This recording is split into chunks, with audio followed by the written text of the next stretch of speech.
They touched down on Sailrix 6 just past dawn, beneath a fractured sky the color of bruised flesh. The red soil stirred around the landing skids of the shuttle, and out stepped 12 humans clad in white, clean, precise, unarmed.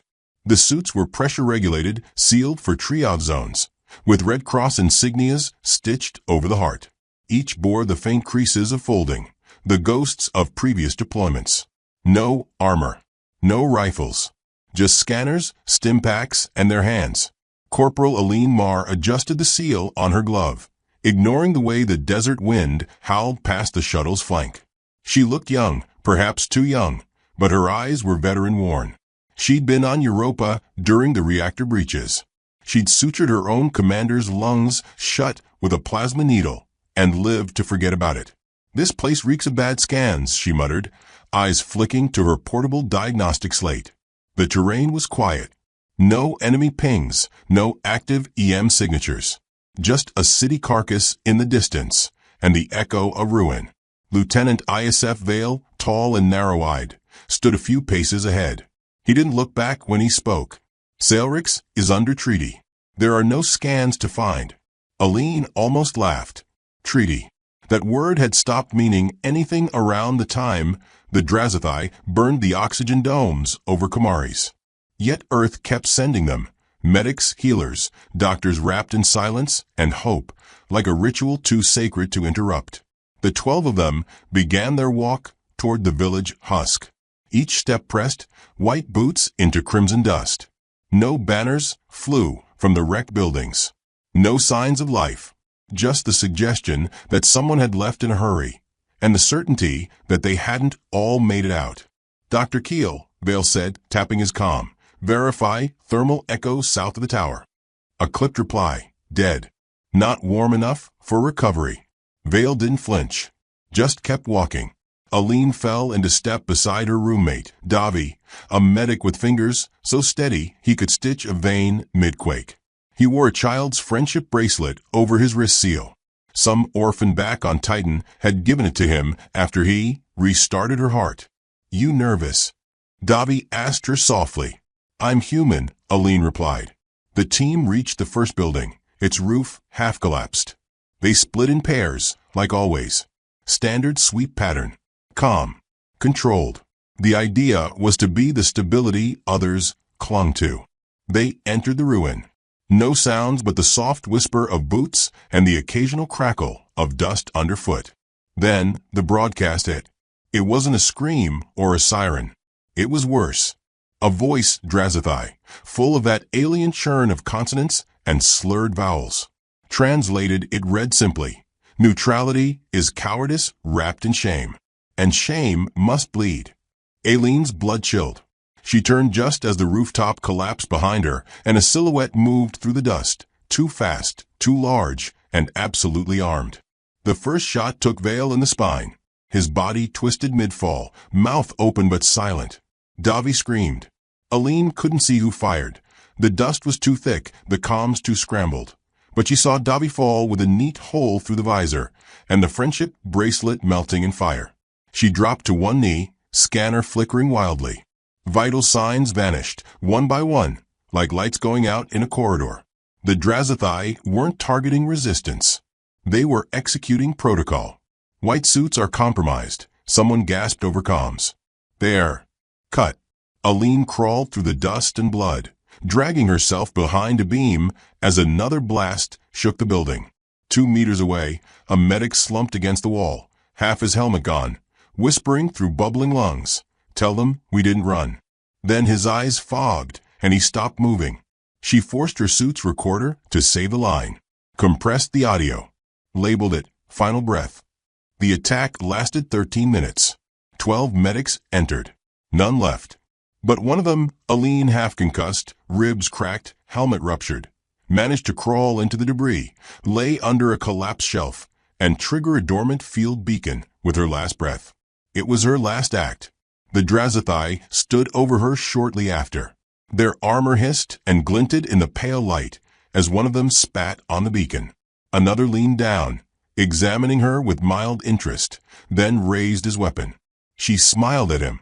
It wasn't peace. It was prophecy. 2 fingers raised, the old triage sign. Prepare to resuscitate. Half a galaxy away, on Earth, the broadcast hit every major channel within seconds. At first, it was described clinically. A breach of treaty. A failure of diplomacy. Some talking head called it a lapse in understanding. The footage, however, told a different story.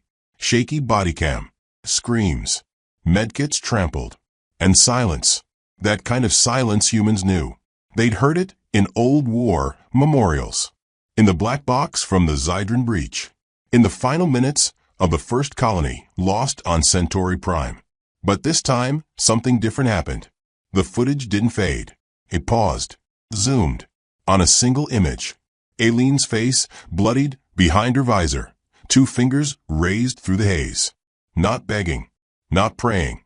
Signaling. Prepare to resuscitate. It didn't go viral. It erupted. Within an hour, news feeds replaced ads with the image. By nightfall, med schools held vigils. By morning, old combat veterans quietly dusted off their tags. Earth had sent medics. The galaxy had answered with slaughter. Now the question hovered, silent but rising. Who do you send when the healers fall? In orbit above Jupiter, deep inside a subdermal relay station known only to a few as Ward 9, the image flickered onto a long-forgotten console. A woman with burned scars along her jawline leaned back in her chair, watching the footage repeat.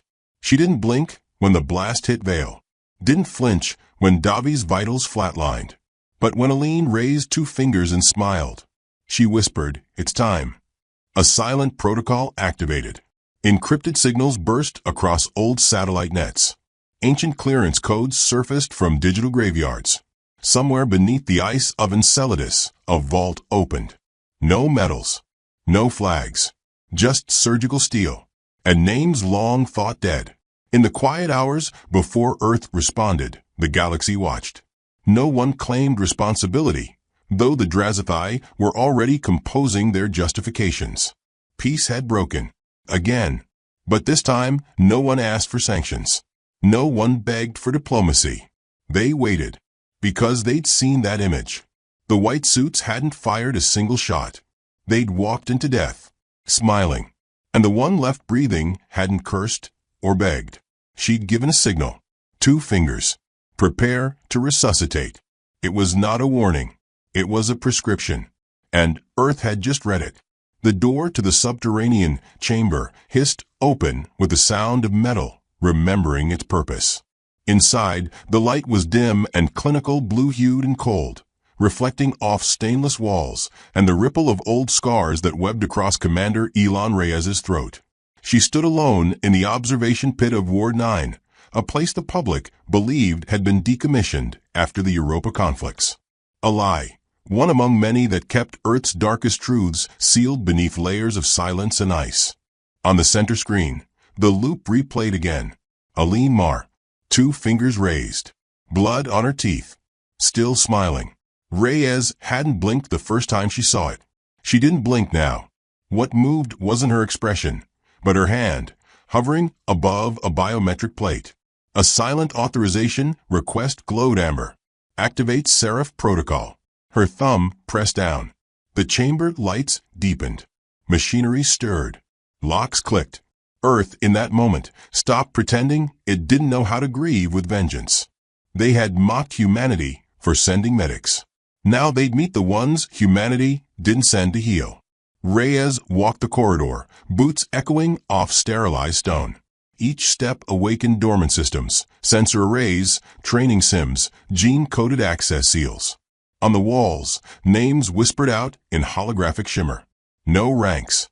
No last names. Just call signs. Her voice was low and steady. Wake them. The first to respond was Cass. No one called her anything else. She came out of cryo with eyes already open, pupils dilated, scanning for signs of threat before breath. Cass had once been a battlefield nurse during the siege of Caracas, a siege that ended with her amputating her own crushed leg and crawling 3 miles through wreckage to evacuate 12 wounded civilians. She didn't speak much now. Her prosthetic leg clicked with purpose, every joint calibrated to silence. When Reyes approached, Cass said only, "Which quadrant?" Reyes handed her a medkit. Inside were no bandages, just scalpels, nanoblades, a stunner shaped like a cauterizing torch. "Quadrant doesn't matter," Reyes said. They drew first blood. Cass nodded and walked away without another word. Next was Poe, still lean, still pale, with a face that hadn't changed since he was 17, and pulled a splinter bomb from a child's abdomen using a set of broken tweezers.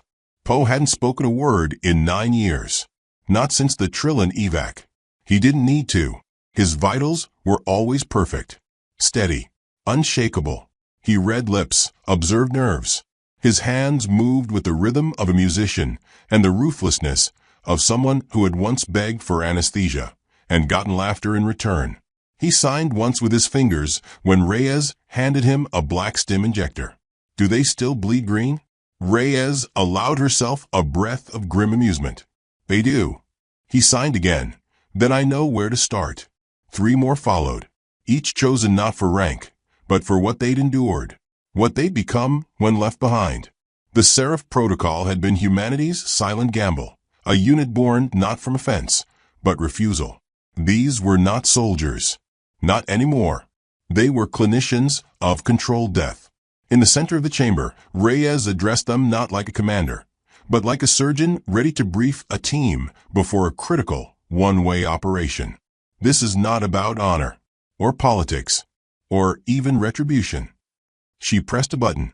Holograms flickered into being around them, images of the Sailrix massacre. Frame by frame. Aline Mar, 24, field medic, volunteer, no kills on record, smiled as she died. A pause. The images continued. She didn't call for war. She called for us. A breath. So we respond. She held up a data chip, inserted it into a portable sync drive. Target, Drazathai Sector Command. Deep medical infrastructure. They think it's untouchable. The screen changed. Alien hospitals. Biobarracks. Command chambers camouflaged as infirmaries. We'll make them afraid to treat their own. The team moved like a memory sharpening into a blade. Each prepared their gear alone. Rituals long practiced. Cass disassembled a dermal regenerator and reassembled it into a bone shear. Poe loaded a stasis pod with surgical tools dipped in silence ink, untraceable by any known scan. Another cleaned syringes with the precision of an old chapel priest. Reyes oversaw the final component, the Whisper, a stealth dropcraft so black it absorbed stars.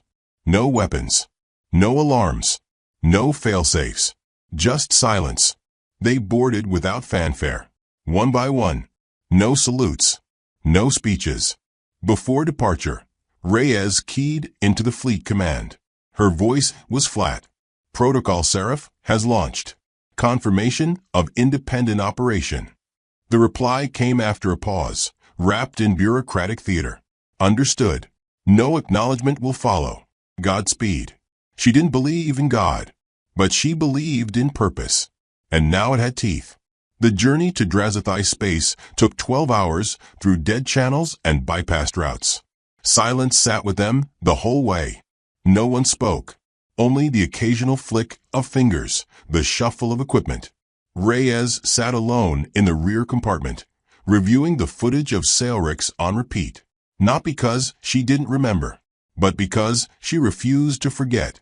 Each freeze frame had something sacred to it. The way Davi had shielded a fallen child, arms stretched wide. The way Aline had still smiled through blood.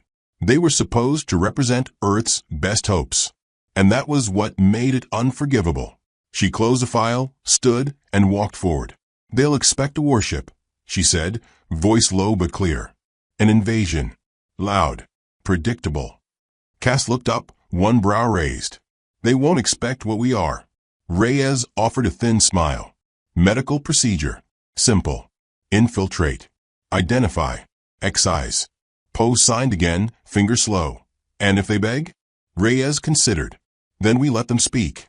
And record what they say." She turned back to her seat. For the archive. The Whisper emerged in the shadow of an asteroid field near the Drazathai supply line. The coordinates were exact. taken from old ceasefire registries and backdoor health exchanges the Drazathai once signed in good faith. Irony. They docked with a civilian Met supply carrier. The Seraphs moved in shadow, like phantoms slipping between veins. No alarms. No resistance. Just a quiet reshaping of the ship's purpose. It would take them into orbit unnoticed. Inside the shuttle bay, Cass ran her fingers over the crates, blood kits, stim canisters, high-frequency defibrillators. She smiled for the first time in a decade. They still trust the symbol, she said. Reyes watched her. They think white means safe. She took off her command jacket. Underneath, her old medic patch gleamed. Let's remind them what we used to be. They docked 3 kilometers above the Drazathai sector infirmary. No torpedoes. No flare of war. Just medics in white suits coming quietly down from orbit, exactly as they had before. Drazathai scanners reported incoming humans. Medical class. Unarmed. Another Earth relief group, one commander muttered. No one raised an alert. No one prepared for war. That was their final miscalculation. Reyes stepped onto the Drazathai platform with a slow exhale. Her boots made the same soft sound Aileen's had on Sailrix. The same weight. The same mercy. Her voice came through the comms, low and deliberate. We begin here. She turned to her team, each one already moving like muscle memory. Their steps were quiet, their intent loud. Cass whispered, "Do no harm." Reyes didn't smile. No. She looked up at the alien infirmary, clean, busy, oblivious. We don't save them anymore. The lights in the Drazathai sector infirmary pulsed a sterile green, steady and slow, like the heartbeat of a machine that believed itself immortal. Inside, dozens of medical personnel floated between pressure-sealed doors, tending to wounded veterans, recalibrating stasis tubes, filing incident reports in a language woven from clicks and pulses. There was no alarm, no hint that anything had changed. The humans were logged in orbit as a neutral relief team. Acknowledged. Filed. Forgotten. They walked in through the front gate. Reyes led, cloaked in the same white suit Alimar had worn. Her gait was even, hands visible. The only weapon in sight was a portable vitals monitor slung across her chest. A lie, of course. Inside was a compressed pulse injector, no larger than a knuckle, capable of stopping a Drazathai heart mid-sentence. The first guard didn't even reach for his weapon. He scanned Reyes's badge and blinked with faint confusion at the designation. Medical Class 9 response. Directive, field neutrality. You were not scheduled, he said in perfect trade tongue. We were not planned, Reyes replied. That was the last thing he heard before Cass moved behind him and slid a pressure lancet into the base of his skull. He collapsed with no sound. Reyes caught him before he hit the floor. They dragged him gently to the nearest recovery alcove and arranged his limbs as if he'd chosen to nap. Everything they did had the softness of a prayer. The Seraphs split with clinical precision. Reyes, Poe, and Cass each took a sector: upper trauma, diagnostics, long-term care. The assignment wasn't arbitrary. It was anatomical. Cass moved through diagnostics like an old spirit haunting familiar halls. She remembered the layout, the tools, the rhythm of data feeds. Her prosthetic leg made no sound against the polished floors. At one station, she paused beside a young Drazathai technician hunched over a bioscanning table. He was watching old footage, humans bleeding in red sand. Cass didn't hesitate. She slid a thin blade into the back of his neck and pressed her gloved hand to his mouth as he spasmed. His eyes bulged. She leaned down and whispered into the cartilage of his ear. Do no harm is for the living. Then she left him twitching on the floor. Poe made his way through long-term care, stopping beside each patient only briefly. He ran his fingers across readouts, noting the way Drazathai hearts pulsed in clusters of 7 valves. His toolkit opened without a sound. Syringes, neuromuscular agents, inhibitor compounds he'd customized from Trauma Meds Earth once sent to the front. To the patients, he looked like salvation. To the monitors, he looked like silence. Each bed went dark in sequence. Not with violence, with closure. Flatline. Flatline. Flatline. Poe never spoke. But every kill was exact. Humane. Terrifying. Reyes walked into upper trauma and found herself facing a wall of war-torn bodies. Drazathai veterans, their limbs rebuilt with alloy, their skin grafted in layers of overlapping chitin. Soldiers who'd bled too much and been saved too well. She hated this part, not because they were wounded, but because she knew what they used to be, and what they'd chosen to become. A medic past her didn't question her presence. Reyes followed him to the central node, where surgery schedules were logged, where nerve splice routines were queued. She leaned in and placed a chip on the console. It activated without flair. A simple virus. One she'd written in her spare hours between surgeries, back when she still believed in peace. It reversed every healing protocol. Burn wash fluid became accelerant. Tissue regrowth was rewritten to trigger hyperfibrosis. Surgical arms now defaulted to amputation mode. She stepped back, silent. A scream rose seconds later. Not hers. She walked on. Across the infirmary, lights began to flicker. Not go dark, just flicker. As if the building was blinking. The Drazathai called for diagnostics.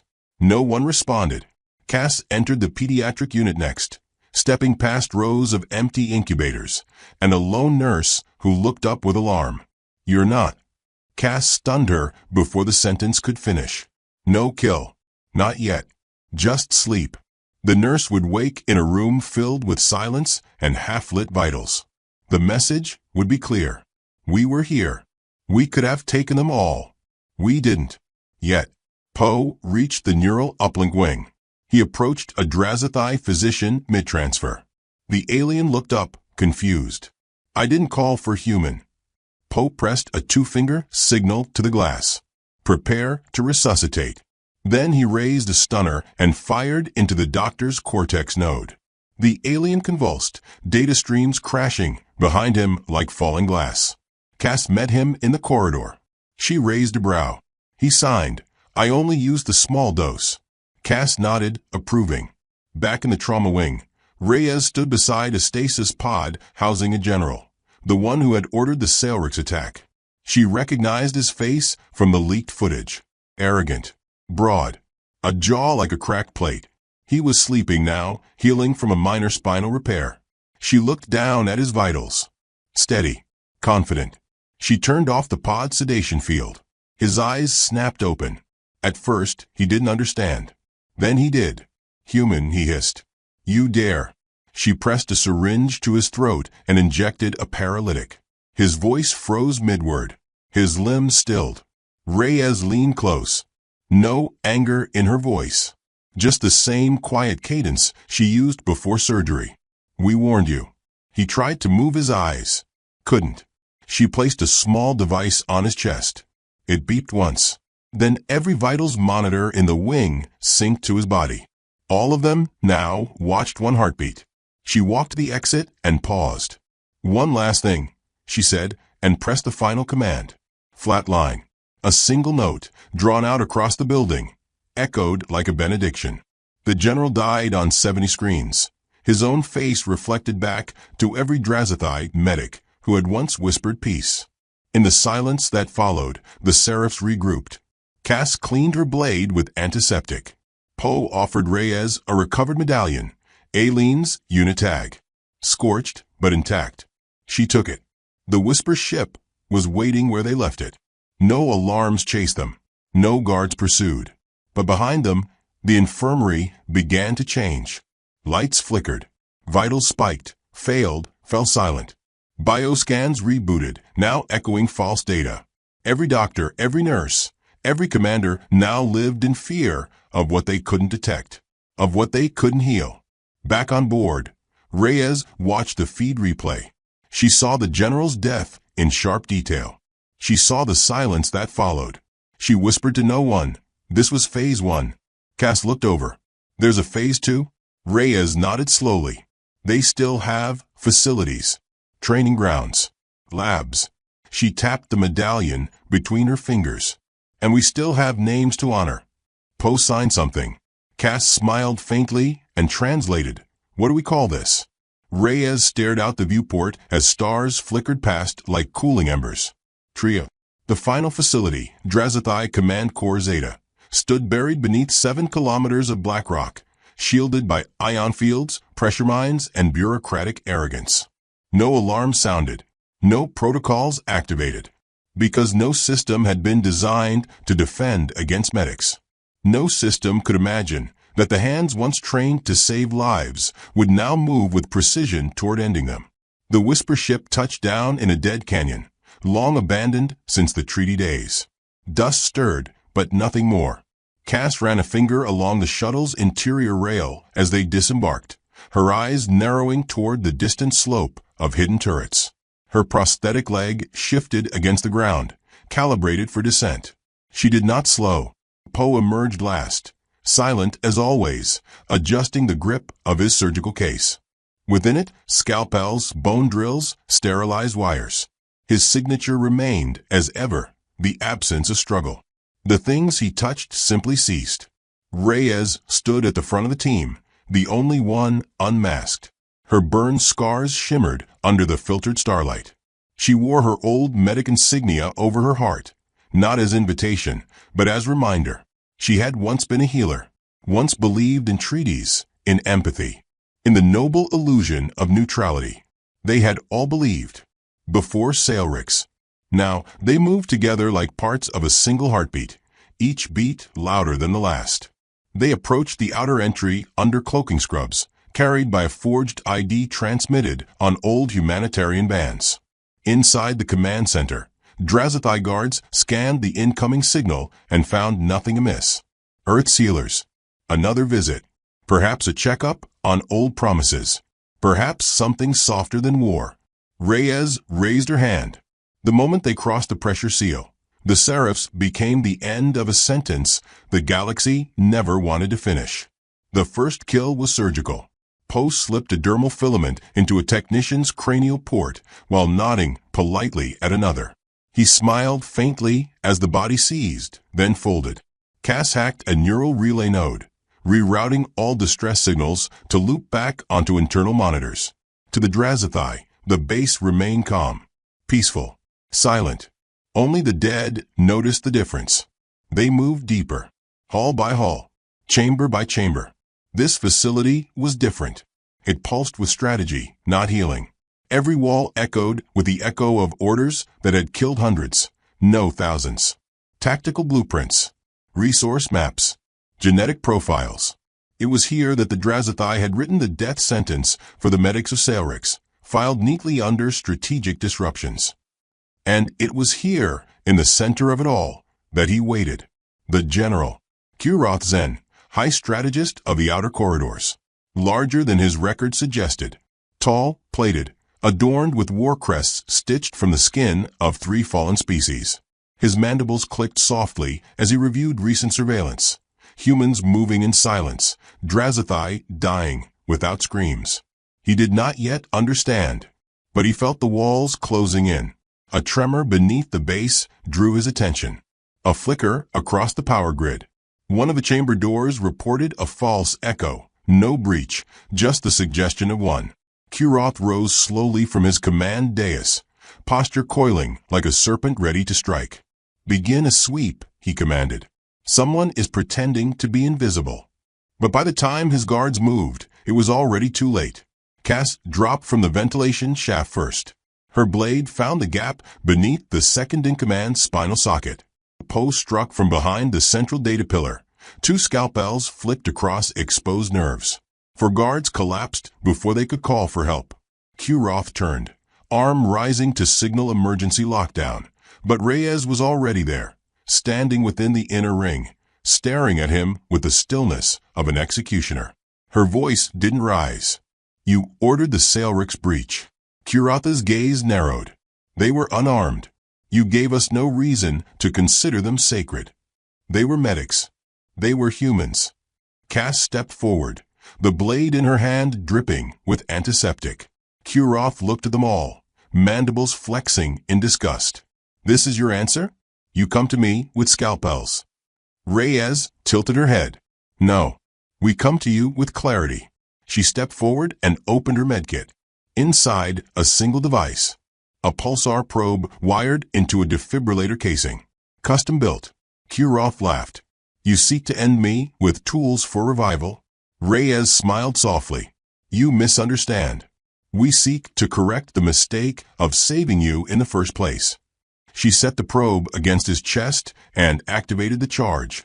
His body jolted, not from pain, but from the rapid collapse of his secondary nervous system. The probe didn't kill. It stripped. One by one, his muscle control failed. He dropped to his knees. Cass knelt beside him, whispering, Do you remember any of their names? Kuroth wheezed. What names? Reyes leaned in. Aline Mar, Davi Chun, Tomas Esho, Hanarel. She touched the probe again. 4 of the 12 you killed. Smiled when they died. Didn't beg. Just raised 2 fingers. Kuroth groaned, limbs twitching like wire under stress.